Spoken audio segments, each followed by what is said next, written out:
John Hyon Ko here, sitting next to mixed martial arts legend Rich Franklin, one championship executive. How you doing, Rich? I'm good, man. How's it going today? I'm excited. I'm here in Seoul. Well, just outside of Seoul, but we're here in Korea, and just had tryouts, and things are good. It's been 10 years since I was in Korea. It may have actually been shorter than that because I've been here twice. I was here one time actually coaching a fellow athlete in a match, and then another time for a military tour. But no, things are good. How are you? I'm good.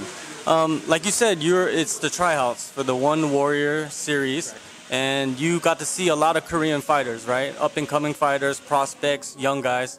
What is your overall assessment? The overall assessment today, we had a good showing. We had several dozen athletes upstairs, good guys, tough, like very slim competition. Everybody was fairly equally matched, and when it came down to deliberating and choosing athletes, it was quite difficult. We had so many papers in front of us, like, is it this one or this one kind of thing. So I feel really good about the trials today. I think we picked up some good talent.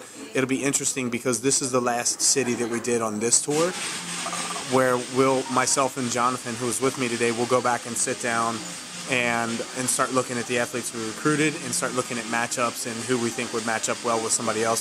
So later on today or in the coming week is where we'll start actually looking at how we would like to match people up, and that's going to be the fun part. Watching all these fighters try out, what was some of the strong points that you saw in the talent?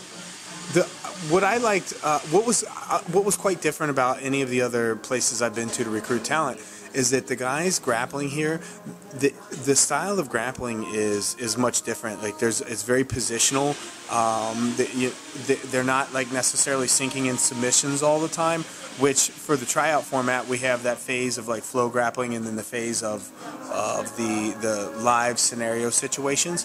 So watching them in this flow, it lets you see how they just move from one thing to the next, rather than oftentimes I'll see an athlete try out and it's almost like an encyclopedia of all the submission holds that they know, and it looks impressive. The rolling ankle locks and all these Peruvian neckties and these cool stuff, but then you're looking at it like, well, can you pull this off in a live situation? And most of the time they can't. And when you put them in a situational drill, you can see that you can do all these fancy submissions in your flow, but what it boils back down to is basic positioning, and that's something that these guys did really well today. Now, when you look, remember during the tryouts, you had a couple guys that were like 16, 17 years old, right? Coming out here, risking it all, trying out for the One Warrior series. What kind of advice would you have for the guys that didn't come out here and that they possibly could come out next time? I guess the best advice I could give is the question that I asked the young 16-year-old kid. There were I think 3 of them that were under the age of 18 today that tried out, and I asked him today. I said, "You're 16," and I mean he manhandled and he's a full-grown man. I mean he put it on him, and I said, "You're 16." I said, "You think you're ready to compete on a global stage?" And one word, yes. And if I have a 16-year-old that's trying out that has that kind of confidence, then man, anybody who is doubting themselves, like, you need to have that kind of confidence. And honestly, I can't wait. This is the first time that we'll be in Korea for several stops, and I'm hoping that when I come back and these kids that are under the age of 18, that as I continue to come back, that they show up at the tryouts again, because there's somebody that you fast forward the clock 2 years from now, and you're going to see a completely different, I'll still call him a kid because he's much younger than me, but a completely different kid with a whole new set of skills. All right, one championship, they're coming to Korea, the first time ever for the promotion in July. How does it feel for the promotion to come in finally get into Korea? It feels, I guess it feels like a victory. Because we're expanding. We've put a lot of work in expanding we're starting to expand into North Asia. We've laid tons of inroads in China. You've seen the work that we've done there, several shows in the mainland, and we've been able to accomplish something there that no other international organization has been able to accomplish. And so for us to finally start making headway in other countries like Japan and Korea, it's big for us, and it's exciting, especially exciting after being here today and seeing the talent that's here.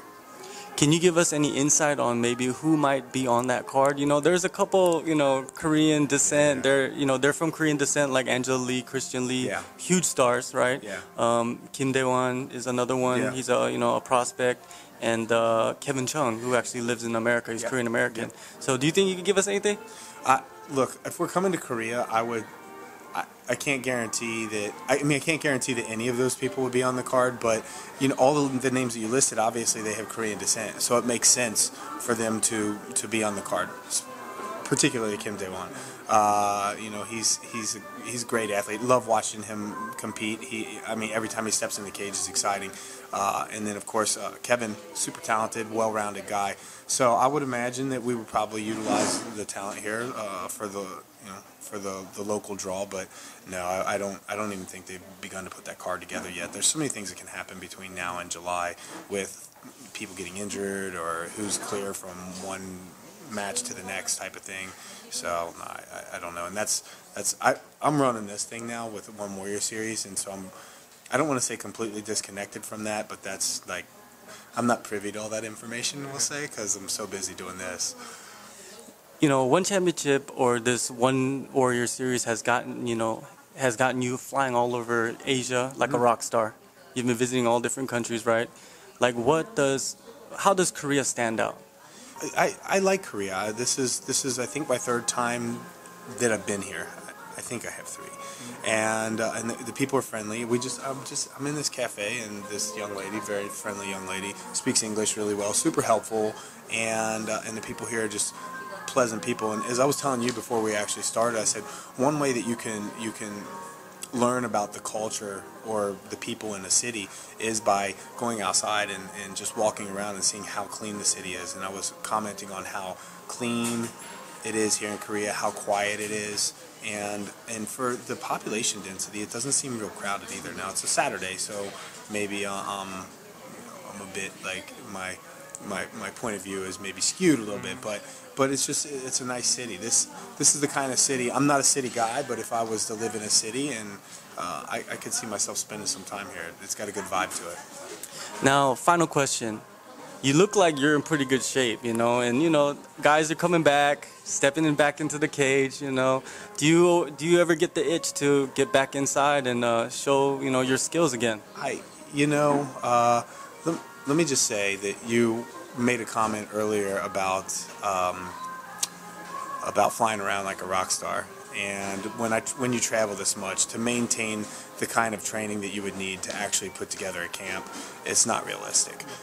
And I do train. I train on almost a daily basis. Now, granted, I have some stints here and there where I'm out of town for a week, and so I might only get 2 days of training in that week because I'm on the road. But to say that I don't ever think about it would be a lie. It crosses my mind from time to time. But I'll say this: I try to avoid saying never. I don't. And but with that being said, I'm pretty sure that those days are about behind me. As every day that like every day older I get, I can feel a difference in my body. Like I'm 43 now, and it's like, oh, that's it doesn't quite move the way it did when I was 25. So I believe that I could get through another fight camp or two if I needed to, but for me to realistically look at making a comeback, I would ask myself this question: if I plan on making a comeback, what would be the purpose? Could I make another title run? Like, could I compete at the top level?